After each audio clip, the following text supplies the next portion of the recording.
Hi, I'm Laura Cox Kaplan. You're listening to She Said, She Said.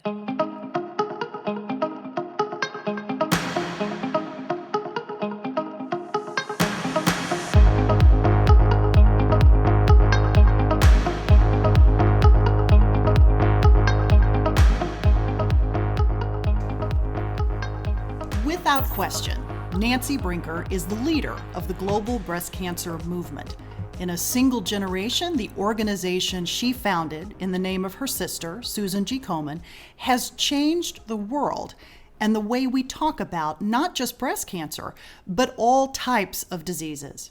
The Susan G. Komen Foundation has also invested almost $3 billion in breast cancer research, education, screening, and treatment. Nancy knows the disease of breast cancer both as a loved one and as a patient, having battled the disease herself. If that were not enough, Nancy is also a 2009 Presidential Medal of Freedom awardee, Goodwill Ambassador for Cancer Control of the UN's World Health Organization. She is the author of a best-selling memoir, Promise Me, about the promise she made that led to the creation of the Susan G. Komen Foundation. She's also been one of Time Magazine's 100 most influential people and has served this country as U.S. Ambassador to the Republic of Hungary and U.S. Chief of Protocol. Her awards are literally too numerous to mention. Nancy, welcome to She Said, She Said. Thank you. I'm so honored. I've listened to it. I think the name is so novel. And congratulations to you. Thank you. Thank you very, very much. Your leadership on behalf of women around the world is incredibly inspiring. And I was so excited to come here today and meet you here in Palm Beach to have this conversation. So happy you're here. Thank you. Thank you very much. Take me back to where this started. You made a promise to your sister. Talk about sort of how Susan G. Komen got started. Well, first of all, she was the most wonderful sister I could ever have imagined, and my only sister. And when I say this, I truly mean it. I'd take back everything, any award I've ever given, anything, to have her in my life again for a day. That's how much I loved her. And it's hard to describe it because I still get a little emotional about it. But, she was 33 years old. Actually, she was more like 30 when she started having breast problems, that is, benign lumps and things like that. But the day that she called and said, Nan, this is something different. I was working in Texas in my first job, and she was living in our hometown of Peoria, Illinois. And I jumped on a plane. I went to be with her, and I knew when I got off, my father's face was so sad, and I knew it was cancer. I just knew it. And I also knew how she was going to react to it, because when we were little girls, we had visited my Aunt Rose, who was our aunt, who was our great aunt, who had a breast cancer in the 50s, and it was treated with cobalt and a radical Halsted mastectomy, which left a woman scarred, and she wore a heavy corset, and yet she was the most cheerful person you've ever seen. I saw it as a glass half full. My sister saw it as a glass half empty. And I knew when I looked at her face that day, when we saw my aunt, kind of quite by accident getting dressed, I knew if she ever had a problem like that, she would never get through it because of where her mind was. She was a few years older than I, so that she was not a baby. She was a baby boomer, but she was in a different generation. Anyway, when she developed the disease, there was very little really good integrated care in Peoria, Illinois. So she wanted to stay there because she loved our family doctor. Finally, she has the biopsy. And it wasn't that it was a bad surgeon, it was that his ideas were not formed, in that we didn't really know what breast cancer was. We had actually no knowledge of what a tumor consists of, what the prevention, or rather early detection would be for a disease like cancer. But also, they had no idea of the causes, the genetic part, none of that was known. It was cut, burn, or, a poison. And we had chemotherapy, we had radiation, but they were rudimentary, and all patients were treated alike. If you had disease that had progressed, and they thought that hers had not, you were basically carpet bombed with a lot of chemotherapy, and almost everyone was given the same sort of formula, if you will. It was months before we could get her to go to a cancer center because she was so afraid. They did surgery, they did some reconstruction. It was not the right thing to do. Years later, I found out that she was BRCA positive, as I am, which is a very, very accurate gene mutation, which would tell you that you are at high risk for breast cancer. So finally, we got her to MD Anderson, and it wasn't good. By the time she got there, they had one of the only breast centers in the United States. She really only lived another 18 months. How long was that between her diagnosis? And... probably about 15 months. And it was very, very long to wait, even after surgery, to start with the chemotherapy and all that. And I'm not sure she ever would have survived it even then, although I held really bitter feelings in my heart for the surgeon for a long time, long since forgotten. But it's easy to blame other people. And she really was a trooper. She was amazing and had at least 9 cycles of very heavy-duty chemotherapy. None of it worked. She never had any good news. And it was sort of back and forth and back and forth. And finally, when it was clear she was dying, she looked at me one day, and she would never say, "When I die." She used to say, "When I get better, Nanny, I want you to do something with me." And I said, "What? Anything?" And this was literally a few weeks before she died. She said, "I want you to promise me that we will work to make sure that nobody ever is sick with breast cancer again or dies from it. And children just shouldn't lose their mothers." And I said, "Of course, I'll promise. I'll be there and I'll be doing it right with you." And she's the mother of 2 children. And mother of 2 children. And at that moment, when a person you love so much, and I loved my sister, she was so wonderful to me.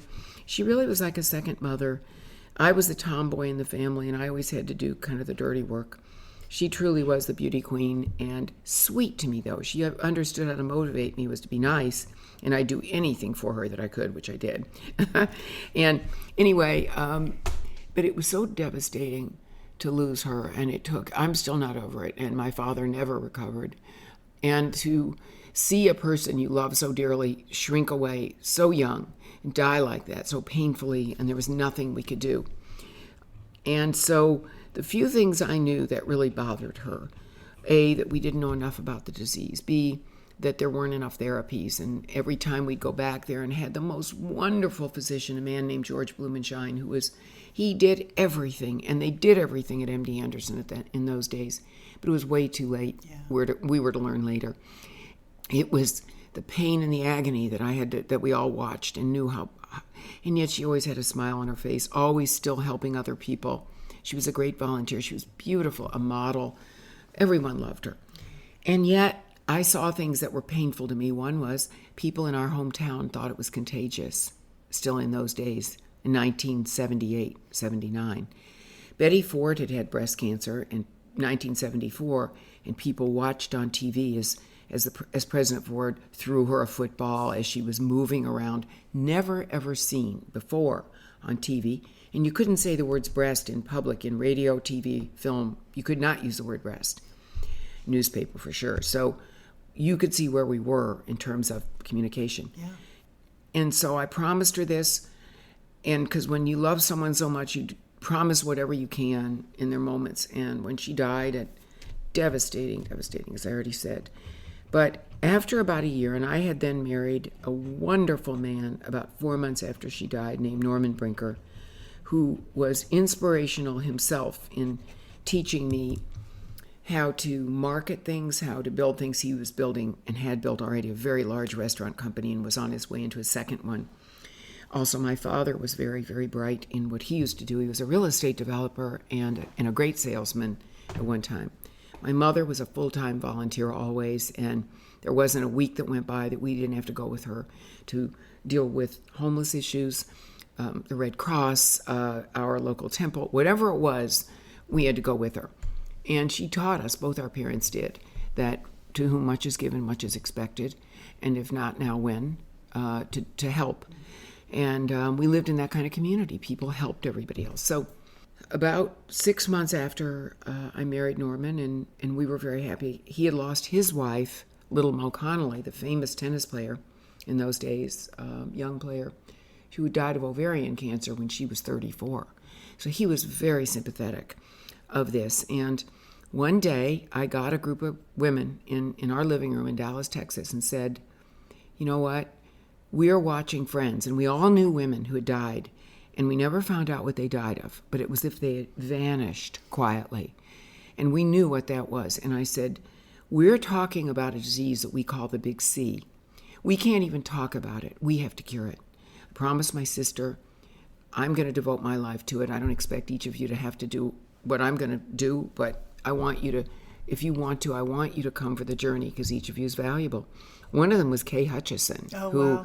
And others like that, and Laura Bush. Yeah. Laura Bush signed 800 invitations. You know, that's hard to do every day. Absolutely. For our big events. We had a wonderful group that day in Dallas, Texas, in our living room. And that started Susan G. Komen Foundation for breast cancer research, for awareness, research, and education. And talk about where the idea you started with a race. Right. Well, yeah. Really creative approach. Lots of organizations are doing that now, but those are sort of copying the actions that you took at the time. Why a race? How did you come up with this concept? Because, Laura, I found out that after we couldn't use the word breast in any of our ads, and people wouldn't even come to our event if the word breast was on the invitation, and men wouldn't let their wives join the committee. Oh my gosh. So you can imagine, and these are very educated people, leaders in the community. And I thought to myself, okay, we have to somehow have something that brings people together who are survivors, some who aren't, who can talk, share a pleasant day, and bring together products, people, things that people feel good about. We have to do that. And I don't know quite how we'll do it, but I was turned down by so many people in the beginning, particularly women's companies. I would go and meet with the chair of a women's, I did with a bra company, a lingerie company one day, and was literally thrown out of her office. Oh my gosh. She said, we don't sell death and dying. We sell beauty and fashion. Young lady, the meeting's over. And I never heard anything like that. And I said, well, don't you think your customers are thinking? I'm not suggesting you talk about breast cancer, but I'm suggesting maybe a hang tag on a bra that would say, have you had a mammogram, as primitive as they were then? But she said, I told you the meeting's over. And I got up, Laura, I walked outside. This was in New York, in the apparel area, the area, not much left of that today, but it was one of those New York days, cloudy, rainy. I couldn't find it. And I am crying my eyes out on the street. And I said to myself, I will never quit. I will never quit. I will find a way. We will find a way to talk about this and organize in a way that people want to be there. So I would go home and we're sleeping one night. All of a sudden, I had this dream. And I saw Susie and her friends running. They were all in pink. That was her favorite color. They were running with swords, and they were running at something, and they were passionate, and you could feel it. And I thought to myself, they're running, they're racing, they're running, they want to cure this disease, they're running after something. So I woke up Norman, it was 3 a.m. or something. He said, what is it? I said, I think I figured out the name of this event.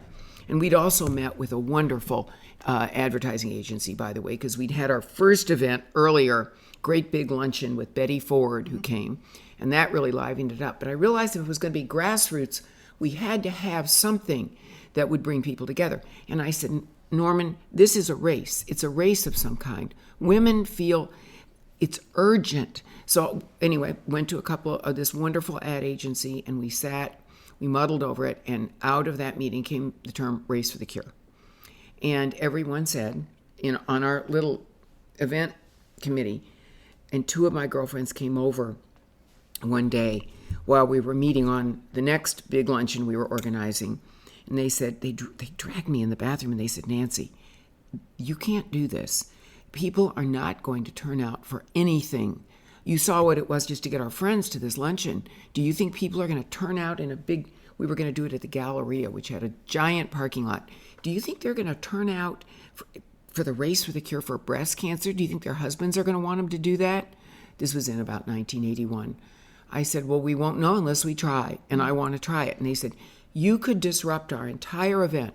Here we are with a very successful big luncheon event. Now you want to do this, and you'll draw the volunteers away. We never can do it. I said, Just give me a chance. I will bring dogs, cats, relatives. I promise I'll get people there. They reluctantly said, okay, Race day came and we drove up and it was raining. It was drizzling. And I thought, oh no. But I got to the race site in my car and I look, and all of a sudden I see these people coming. And fortunately there was a parking garage, and they all came out wearing their T-shirts. And at the time we started using little pink ribbons. We never got credit for the pink ribbon because we didn't know to, trademark it or whatever you do. Right. I realized, yep, these people want to talk about it. They want to know. They want to see other people who've had this. They want to be in a pleasant space. And we were giving away little favors. We were giving things away. We had some food sites there. We had music. And we were actually making it about an upbeat event. And people shared their stories. And they started walking. And we had 800 people who turned up for the first race. That first race. Yeah. Wow. And I said, this is it. And we even had, I think it was the first or the second year, we brought the first mammogram van to the site so they could see. See, by then, not so well developed, but fairly primitive mammography was developed. And this was the first technique that made people feel there was something they could do about finding the disease. Imagine the only other one was to wake up one day and find a big lump in your breast. So that really kicked it off. And then it wasn't very long, maybe a year or two later, in Peoria, our hometown, they started a big race for the cure, which grew very fast. And it started popping up everywhere. And finally, by the time we had created about 24 races in different cities, we went to Washington. We said, we're never going to get anything done, no matter how much money we raise, unless we are in Washington making our members aware of the size of this disease and what they can do, and getting more money into research. Only about $25 million was going to research in those days. Wow. We did, and when we showed up, 7,000 of us running around the Capitol, you can imagine what they thought. I mean, it was like, what? Yeah. What do these women want? And Marilyn and Dan Quayle chaired the first race. Marilyn had lost her mother to breast cancer. So it went like that, and it grew, and it grew, and it grew. Wow. Nancy, I have so many questions. But one that I think I haven't heard you talk about as much is your background, right? So you were fueled by this passion and this love for your sister. Right. You've made her this promise. You want to fulfill this promise to her. You're motivated, you're committed, but having the skill sets to know where do you start with something like this? Talk about what you were doing. You were working, I know, in Dallas. Right. In your first big girl job, right, essentially, exactly. out of college. Right. But what were you doing? I had some experience in broadcast journalism, but mostly the greatest place in my life where I learned all about marketing, not all, but a lot, was from the greatest teacher in America, then, today, always, who was Stanley Marcus. Mm-hmm. And I worked in the executive assistant program. And for those who don't know who Stanley Marcus who was the son of the founder of the store Neiman Marcus, who was one of the most creative, hardworking merchants ever. When they tell me, I think Jeff Bezos is a genius, but before Jeff Bezos, there was Stanley Marcus. And he did all the same things they do on Amazon just by hand. It wasn't we didn't have computers. He taught us everything. Never stop selling. Only sell the best products you can find. Always be creative. Mix the merchandise. He told us so many things, taught us and lived the principles. And every single day when you walked into the store, the counters looked different. Everything was changed. Everything was develop the aura you want to sell and never stop selling. Never miss an opportunity to sell something. And then that's where your business and your salary begins. So I took that to heart and learned so much of what he did. And I had the opportunity to work directly with him for only one reason. I'm bigger than most women. And we had one freight elevator. Let's be clear. Pretty big. And in those days, I was a lot bigger. I kind of looked like I was kind of heavy, but I was strong.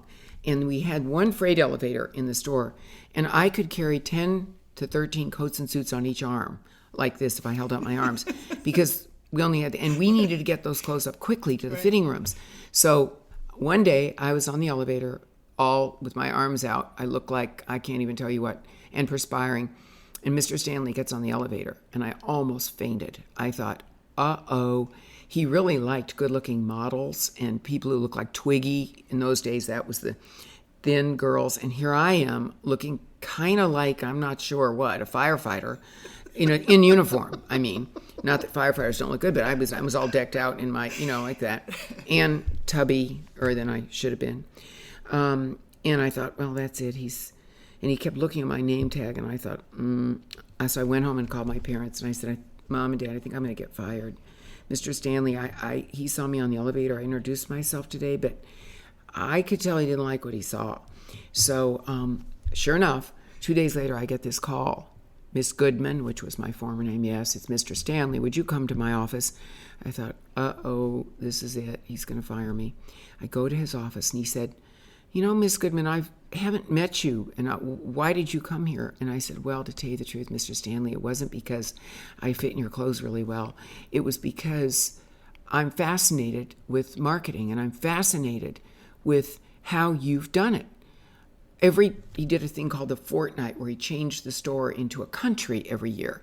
And the way your mind works and the way you sell things and have lasting affinity from your customers, I'm fascinated by that. Well, he was kind of smiling, and he said, well, I'd actually like you to do some projects for me. Would you be willing to do that? And I went, of course I would be. I'll do anything. And of course, in those days, we didn't have days off. We did, but nobody told us we had a day off. The HR department was about the size of a normal kitchen table, and there was one person and an assistant in it. So you had Sunday off. You knew the store was closed, but I never stopped. I learned don't stop selling. So I worked very hard every day, long hours, anything I needed to do. So that's really it. And he frequently gave young people who worked hard more opportunity. He understood who really had ambition. And they said to us when they hired us, we're looking for female executives. They were the only place I can remember at the time in Dallas. And there were other wonderful retail stores that I'm sure did the same thing. They were looking to promote women. He understood how important women were to his business, and he wanted more women leading. Talk about how you took those lessons that you learned from him and applied them to what you did at Susan G. Komen. Well, one that always sticks with me is no means maybe. In other words, if a customer tells you no, it doesn't mean they won't buy anything. Find something else. So always I thought about that. If you can't get people interested in this, then there is something. Mm-hmm. And think about it. Learn the customer well. Understand. Never stop contacting them. The personal touch being very important. That was one thing. And then make people tell a good story. Always tell a story over and over and over again about anything you're going to sell or be associated with or want people to understand. Why is that important?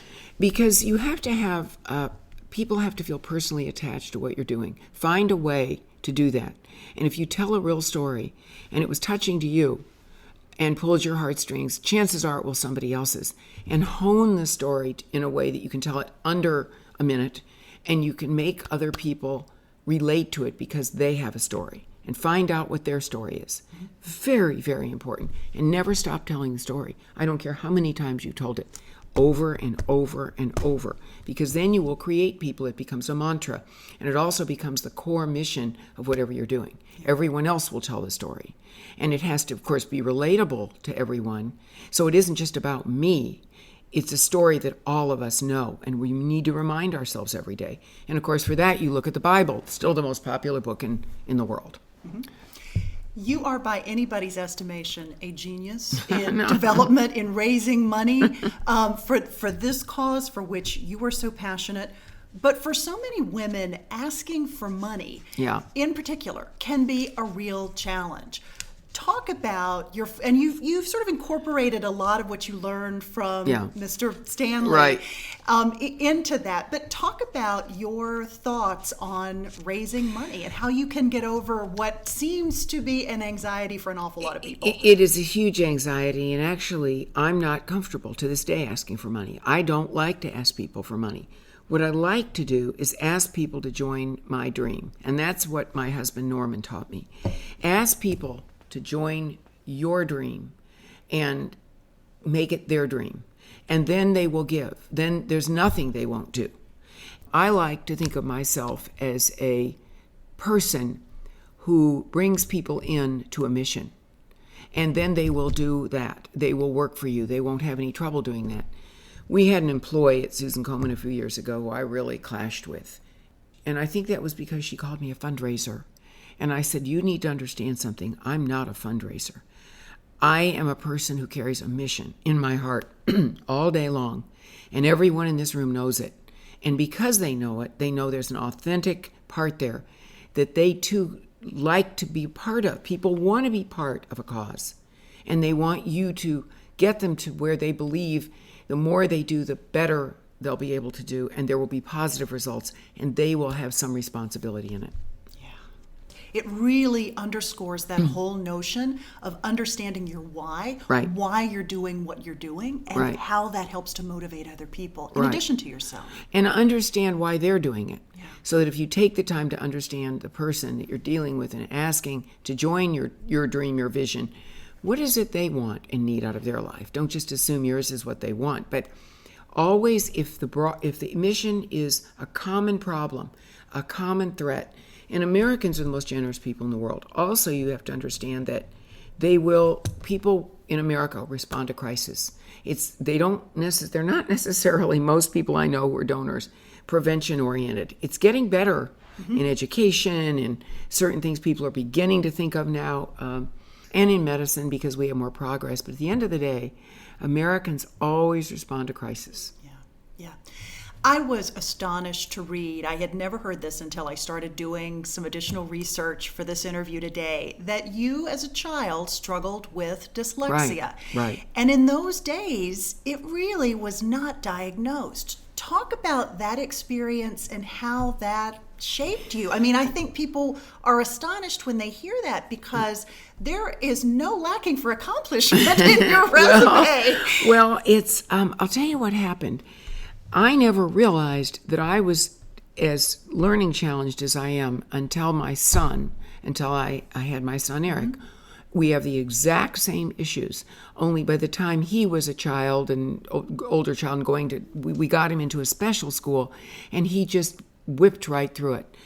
I felt most of the time growing up, particularly because of the way schools were set up, which hadn't really changed since the Industrial Revolution, where the teacher sat in the front with a blackboard. Everything that is an anathema to a child who, while I read well, I wasn't comprehending it, and I had an auditory problem, a perception problem. I don't hear things unless I see things.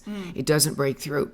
And so, in school all day, I found out that I was always doodling like this, and I was drawing pictures of what we were supposed to be learning. So if I could understand what the teacher was saying, to myself, I draw a picture so I would remember what he was saying. I knew I could learn in pictures.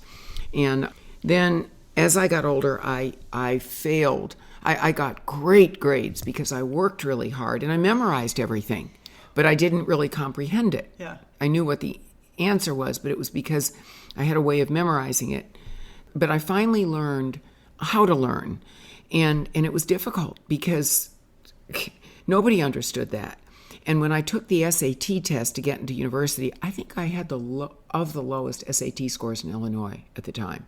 And my parents were aghast, and you can imagine, devastated, because I was lucky enough to have the kind of father who thought I could do anything. Yeah. And he had a plan for me. He wanted me to go to law school, and then he wanted me to be a senator, a lawyer for a short period of time, and he wanted me to be a senator. That was his entire ambition for me.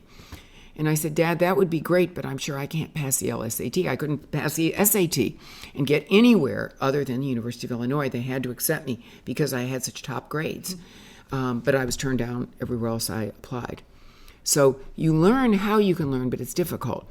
And I think today, Laura, if I had had Netflix, Prime, and all these things, I would have learned so much more. I had a recent surgery and on my knee, and I was watching all those channels all day long, or the product, their information, and I was amazed at how much I learned. I set out before the surgery to relearn, to try to learn world history again, and all the wars and battles of World War I and II and the Civil War. So I spent the entire time, the 6 weeks I was healing, every day watching tons of programming, documentaries. And it was fascinating to me. And I thought, oh, gosh, I wish I'd had that in school when I was growing up. From the standpoint of thinking about the impact of that struggle and how you've applied those lessons to your life, what impact do you think struggling with dyslexia had on your approach? That you always have to pat yourself on the back sometimes, because I always think out of the box from different people. I just do. I think differently. I always look at everything that's bad as an opportunity to turn it around, and then how to fix it. And that's the other thing you learn very quickly when you're always feeling like your nose is pressed up against the glass and your classmates are debating and they're getting it. They're getting everything and you're not.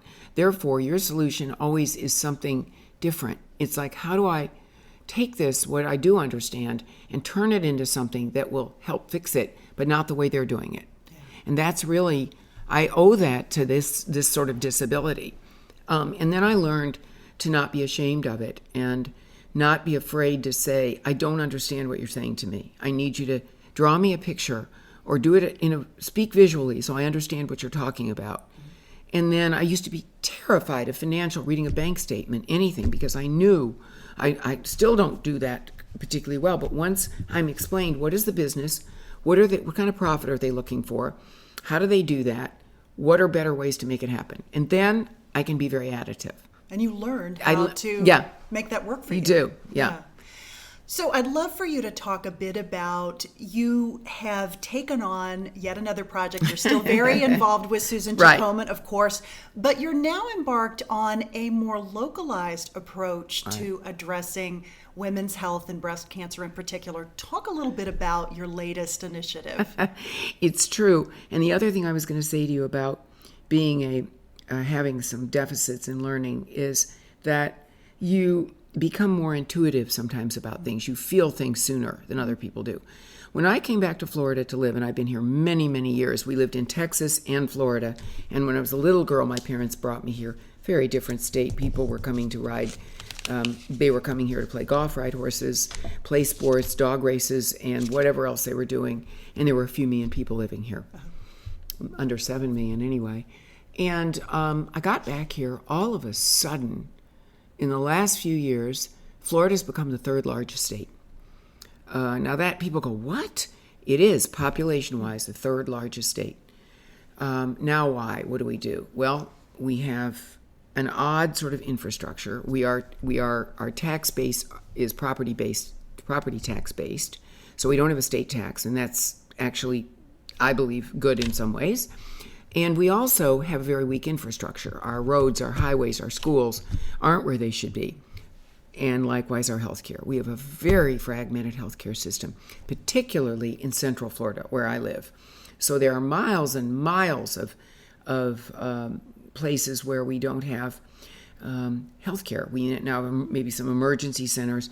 We have lots of hospitals, but in this particular part of the state, we have lots of for-profit hospitals, which their mission does not allow them to treat low-resource people or underserved people.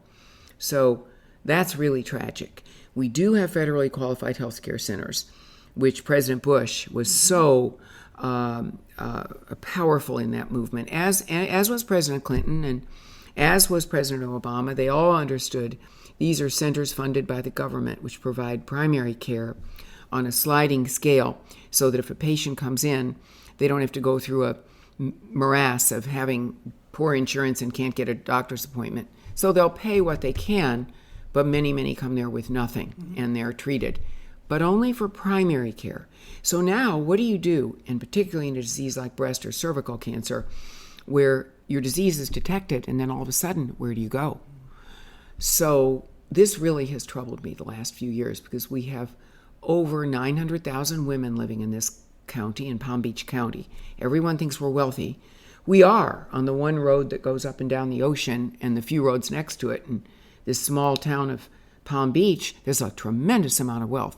When you go west, even 5 to 6 miles, all of a sudden, it becomes rural health. It becomes an environment that's nothing like what we have here. So it troubles me, and we have over 180,000 women of those 900,000 women that we have in our population who are at high risk for these diseases and have no care at all. So I've studied this a long time. With Susan Komen, worked for 40 years building that organization, and decided we got to do something. One of the best ways to do it is to make sure you have patient navigators in your community who are community competent. So patient navigators are people who are somewhere between nurses and guides and social workers. And in this case, we wanted to bring on people who lived in the particular community.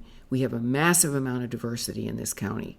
We have everything, plus many of the people who've come here due to the storms. Puerto Ricans, Cubans, Bahamians, Guatemalans, Venezuelans, you name it. We have a large African American community. We have a large Native American community. We have everything here, each with their own disparities. So being a part of helping increase the survival rate of breast cancer by almost 40% from 1989 to 2014, I said to myself, there's something wrong here. And what's wrong here? Two things. In 1971, when President Nixon signed the War on Cancer, we promised to have this disease cured. But we also promised to be able to translate and transfer the intellectual capacity of what we had learned in research, that is finding products, medicines, and devices to treat the disease, ways to help people diagnose it early, to our entire population, not just to people who had insurance coverage. So that's one problem we have. And the second problem we have is that we have a tremendous lack of education. And so we have got to spend a lot of time educating. And so that's what we've done. We call it the Promise Fund. We've had great support in the first 2 years. We are totally granular in this. We're building a model, not another charity. It is a 501c3, but what we're doing is pairing navigators, and we find them in already working social agencies in the county. And we have lots of agencies. We have lots of wonderful organizations that are part of the United Way, part of the Komen Foundation. But we figured we've got to find a way to address not just the prevention and detection of these diseases, because we now know that breast and cervical cancer are almost totally curable, found in stage 1 or 2. And what are we doing? We're letting them progress because there's nowhere to treat patients. Then the malpractice attorneys could jump out. If a patient dies of these diseases, it should have been detected. And we do not have tort reform in this state as they do in Texas. Right. That would be a very intelligent thing to have tort reform and make sure that no physician is sued for helping a patient. I think they have that law. And so that's what we're doing. The model is we are hiring the navigators from the communities where they live. We are finding navigators who work in already established agencies, and we grant the agency a grant so they will do the work that we need to do, because we don't want to create more overhead. We don't want an office. We don't need a lot of equipment. We need people who communicate, virtually now. Yeah. Because of technology, we're able to do this. And each navigator has a piece of, has an iPhone or a device, as does almost every person who almost has no resources, has access to a device. So our navigators then are able to do programs in the communities where they speak the language and educate people, become in contact with them if they're ill, and direct in just what they do. They navigate them to the care there is. And of course, the problem comes in is for those where there is no care. That's why we are also funding work at the federally qualified healthcare centers, because we want them to have the facilities for patients to go to be treated. One of our first corporate partnerships is with Uber Health, because they understand how important transportation is. And we're dealing with social barriers. So we're not just dealing with the disease itself, but all the social determinants around it. A patient who is of very low resource oftentimes loses their home because of the cost, can't feed their children, can't get back to their job. So those actually sound like little things, but they're big things in the life of someone. So we're dealing with those as well. And as we build this model, we want everybody in the world to replicate it, because it's built on philanthropy, it's built on the assets we get from the property taxes that we can, and all the organizations already giving grants in the community. And it's really a pulling together and assembling of resources with a plan to direct people to care, good care, so that we can help them get back to a healthy life. Yeah, it's a really, really smart extension of a partnership model. Exactly. Right? That is incorporating all of these different sectors. That's exactly what we're doing. It's amazing. And we don't want a national charity. We don't want that overhead. We want to do the direct service ourselves. Mm-hmm. And what's so exciting to me, Laura, is that the people who get involved in our work love it, because it's roll up your sleeves and hands. You can do it at home. You can do it anywhere. It's a little bit like a giant Tupperware party without the Tupperware. It's amazing. We get people together, we get them on a path, we make sure they're okay, and the navigator doesn't stop there. She keeps up with the paper. Our lead navigator, a woman named Liliana Herrera herself, had breast cancer about 12 years ago, had to give up her car, her job, and her apartment so that she would fall in the below 200% poverty level so that she could be treated, because there was no other treatment allocation in our state. That's unacceptable. And she had to live in a warehouse while she was undergoing treatment. And eventually she recovered. She now is back to work with us and others. And she tells her story so eloquently. And she is our lead navigator. And we now have, I think, altogether 6 or 7 in the community, and we're growing them every year. We're giving more grants every year. Yeah, Nancy, that's amazing. I want you to talk about, you're working on a new book, a follow-up to Promise Me, as I understand it. Mm-hmm. Talk a little bit about what's the focus of this book. The focus of the book is doing a social commentary on our National Cancer Program, which was founded in 1971 by President Richard Nixon and a panel of brilliant people who committed to launch the war on cancer. I was 21 or 22 years old. It was 50 years ago. Yeah. My co-author is a man named Eric Rosenthal, who's a very, very funny, brilliant writer and journalist, and who also has been following along the path of the cancer community as he worked at many cancer centers and has written and commented for years on all the big meetings, the advances made and those that not. And so we're taking the approach that we're going to be sort of armchair evaluators from our different perspectives of what's gone on in the whole cancer effort and how it has affected our population. Mm-hmm. And where are we in that effort? And the biggest problem, as I see it, we both see it, are the disparities. Mm. So that as fast as we're curing people, or at least getting them to a stage of a long-term chronic disease, the curve is going to start going downward for all the disparities that are growing dramatically in the country, and we're not able to treat them or reach them. Yeah. This is your 3rd book, right, that you've written? 4th book, Fourth I think. book. But Fourth anyway. book. And I don't know how much your latest book will go into your personal experience, your experience with Susie, but in certainly Promise Me and also the book about the race. The race is run one step at a time. Exactly. Mm-hmm.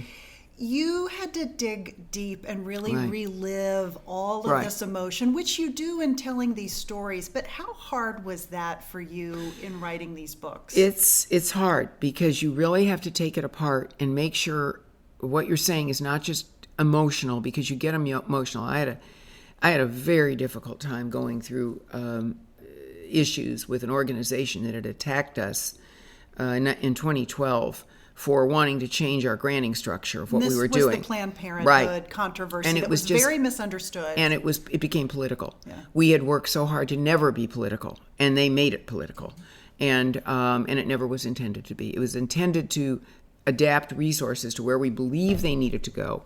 And unfortunately, in our own organization, people weren't listening to the messages we developed with them, and went counter to what we were talking about. But worse than that is it was members of the media who really exacerbated a terrible conflict. One woman in particular who, I know you're supposed to forgive people, but it's been very hard for me to forgive her for what she did, because media people are powerful. And when they say things and when they have a following and a political bent, it's difficult, and they made this extremely political, and it never was meant to be. We always knew when we started Susan Komen we couldn't be political. We didn't have the money to, and at the time Planned Parenthood had a massive war chest. The woman who was leading it, her mother had been the governor of Texas. Right. and her husband is a member of a great labor union, so they knew how to do this.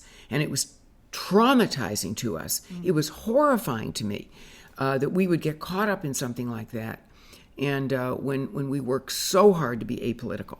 How did you deal with that? I cried a lot. I threw a lot of books on the floor, and I got very angry.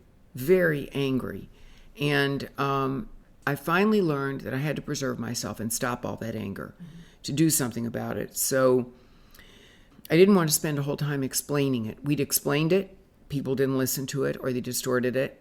And I said, there is nothing more that can be done here. They won what they wanted, which was to position us as the lead in the war against women in President Obama's term, which was very sad. I liked the Obamas. He gave me the Medal of Freedom, and I was as honored as I could be. And I never understood why they allowed that to happen, or why Joe Biden allowed that to happen. He knew who we were. He knew who I was. And why would you do that? And so that you do harbor certain things that don't go away. And I'm not talking about a political attack here. Every relationship to me is personal. It's not political. Right. So I learned, I just went on. I said, I am not going to do this anymore. I'm going to go back to what I know how to do and do it. And whoever wants to criticize is going to criticize. And I'm going to spend the rest of my life doing what I know is the right thing to do. And that's all you can do. I pray a lot. I get up every day. I go to work. I work hard. I just passed my 73rd birthday. I'm praying to God that I live as long as my parents, who live well into their 90s. I hope I do, and I hope I die working. That's what I want to do, and fix more things, and do what I know how to do. Because if you bend to the people who are criticizing you, a lot of the criticism isn't really of what you're doing. It's either envy, or it's nastiness, or in the case of being a fairly moderate person politically, it's political. Right. And that should never make its way into, we're the world's most generous country, we always have been. If we destroy our private sector, either by becoming socialists or communists or whatever people are talking about now, and destroy capitalism, and Americans love to give and share. We're still, as de Tocqueville said, the most generous people on the face of the earth. Let's keep it like that. It's worked pretty well for people, and I do think there are things we can all fix about our community. And it starts in your own community. Right. It starts in your own community. And anybody who doesn't believe that is not thinking straight. Yeah, absolutely. Nancy, one final question. I ask everyone who comes on the podcast for a single piece of advice. It could be a life hack, or maybe a mantra, something that maybe you wish you had known when you were younger, or something that you tell others who ask you for advice. What would be yours? There are two pieces of advice. One is something that was written by Lorraine Hansberry, the writer. It went something like this. If you are exceptional at all, or do something well, prepare to be very lonely.